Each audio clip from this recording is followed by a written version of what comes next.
Welcome back to Mega Man X4, where last we left off we took care of a couple more Mavericks, and now we're headed off into cyberspace to take on Cyber Peacock.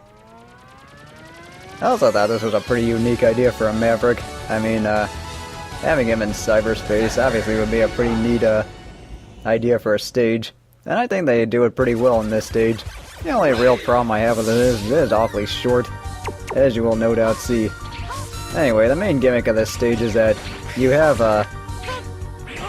these sections where you have to clear them in a certain amount of time, and they do give you plenty of leeway to work with. As you see, I got caught by one of those things. And then you can get one of three ranks. You can either get S, A, or B, and then if you get S, you get the special items. The first one's going to be a heart tank, the second one's going to be the sub tank, and the last one will be the Dr. Light capsule, as you will see soon. But either way, the soul body is very useful in this stage because not only is it Cyber Peacock's weakness, it takes out these yellow orb things that are trying to capture you and slow you down. And here I got the sub tank. And see, with this stage, I mean, while I thought it was a pretty neat concept to have it in cyberspace, I just thought they could have done a little bit more with it. I mean, the whole idea of, like, judging you, or just opening different areas depending on what you did, or that actually would have been a pretty nice idea. I wish it was flushed out a little bit more. Right here, as you can see, I'm about to run out of the soul body, so what I gotta do is shoot this guy and make him go faster. And you can do that to get some of those things out of your way. And with our last S rank, we get what is probably the most broken Dr. Light upgrade in the entire series, and that is going to be the helmet upgrade that lets you use special weapons as much as you want.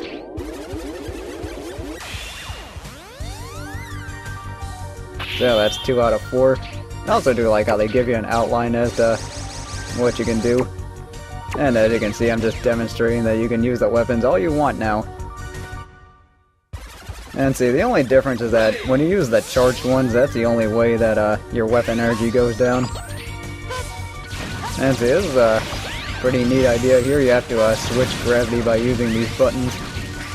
And then what that's going to do is that you have to use those marbles or those orbs or whatever to break certain blocks that you cannot break on your own. And I always end up getting hit there. But that's just the way it goes. And that's the block you need to break. And then just wait here and then do the same thing over again. And that's really about it. I mean, literally, we're at the boss now. So as you can see, this is a very short stage, a pretty easy stage actually. And now we're going to be facing off against Cyber Peacock. His weakness is the soul body, but he's actually not that tough with the X-Buster. And I'm going to use a combination of both to take him down. Which is one thing I do like about Mega Man X4, or actually the PlayStation X's in general, is that they let you use the X-Buster whenever you want. Except it does take like some kind of dexterity in order to be able to use that thing properly though, and they also still make your jumps. I don't know, I guess it's kind of situational depending on how it's done. Anyway, Cyber Peacock has one of 2 attacks. He either likes to teleport on top of you, or if you're close enough to him, he likes to spread those feathers into like some kind of cyber sword or something. And those hurt like a bitch. Anyway, when he gets down to about a little less than half health, he's going to do this attack where he's going to lock into you and then shoot these missiles at you. They're pretty easy to dodge with proper wall jumping. And as you can see, I'm just wearing him down here. And just one more and he's done. So yeah, that is it for Cyber Peacock stage. And like I said before, I do like the concept of this stage. I just wish they did more with it. But now to collect one of my favorite weapons in this game, and this is going to be the aiming laser. And what it does is that it displays like this big cursor that you can lock onto enemies. And then just kill them with a big huge laser. Kind of like the thing that Sigma's battle body used in Mega Man X3, where it's like this big light that just damages you. I thought that was a neat idea. Anyway, after you beat 4 Mavericks, you get a message from the Colonel. And then, depending on if you're X and 0, you get different things. If you're X, you do have to fight him here. So what I'm going to do is just go forward and then get on with fighting him.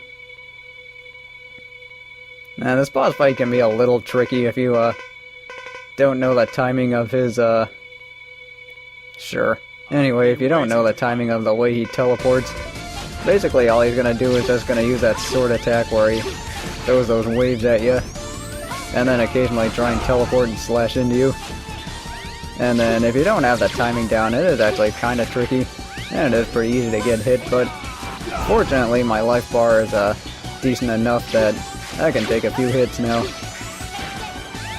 But yeah, that's really all there is to this for this first fight with the Colonel.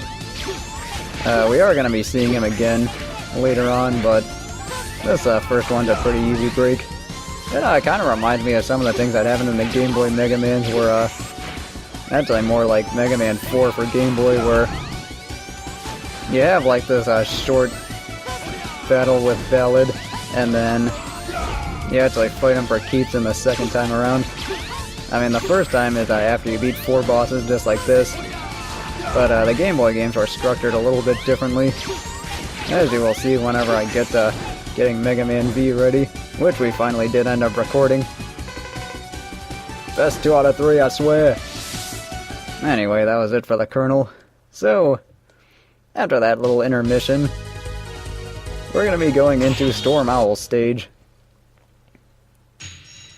And very similar to Storm Eagle, Storm Owl's stage takes place in a, let's see, an airport area or an air hangar. One of those places.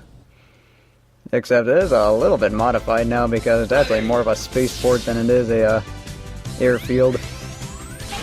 And then, see, you're going to be seeing a lot of these ships that you can just shoot down. And see, this one gives you a different kind of ride armor where you can charge their shot. And then it's actually pretty similar to X3's Hawk armor. And also that laser does hurt like a bitch, so don't get hit by it. But either way, you can also shoot these plasma shots, which is a pretty cool idea. I mean, I actually do like this one a little bit better than the Hawk armor. But, let's see, I think overall the Hawk armor is better hashed out. Also, it's a good thing I did get there on time, otherwise I would have lost that heart tank.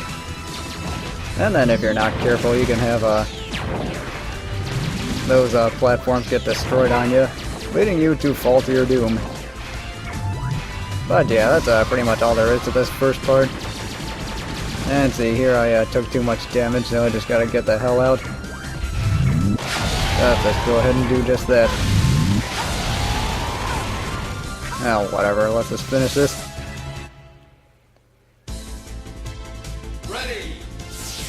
And here in the second part, it's gonna be a little bit more enemy heavy. Actually, not that much. I mean, there were a lot more enemies in the first section, but this one focuses a little bit more on precision platforming. And see, you just gotta take care of these guys before they shoot. Because that laser is pretty much unavoidable when you consider the swarms of enemies here.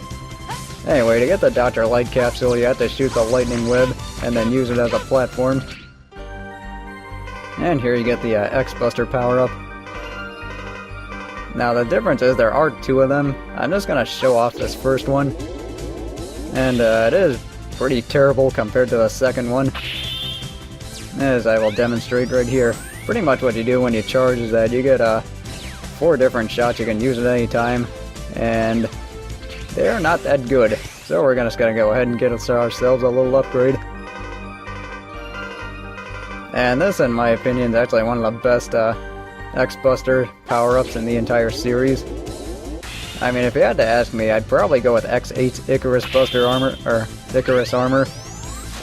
But I mean, this plasma armor not only does a ton of damage, but it also generates like a huge ball of plasma and everything it hits. And yeah, you do have to read that over again. Anyway, timing is essential. Otherwise, you're just gonna dash face first into those spikes. Let's see, like I was saying before, there's that big ball of plasma that just continuously damages enemies. So it's very useful against mini-bosses.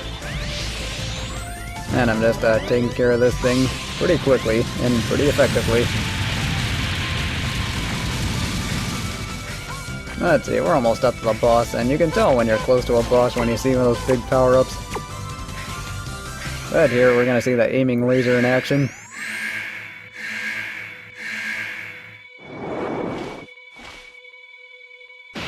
I also like the way he greets with that salute. And then just goes on to berate you.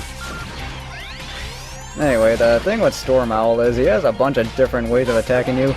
He likes to either pick you up, grab you, and slam you to the ground, or he uses these shots that are kind of tough to dodge. And then when you get him down to about a little bit less than half health, okay, that's a double cyclone in action, but when you get him down to a little bit less than half health, he's going to try this other attack where he like generates these tornadoes from the side and then just hurt you that way. Now just die already. Thank you.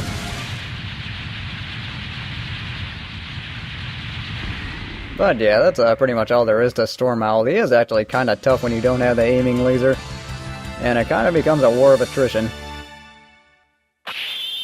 Well, with all that said, we got a decent weapon in the double cyclone. I don't really use it all that much. And yeah. Well, with that, I will see you in part 4.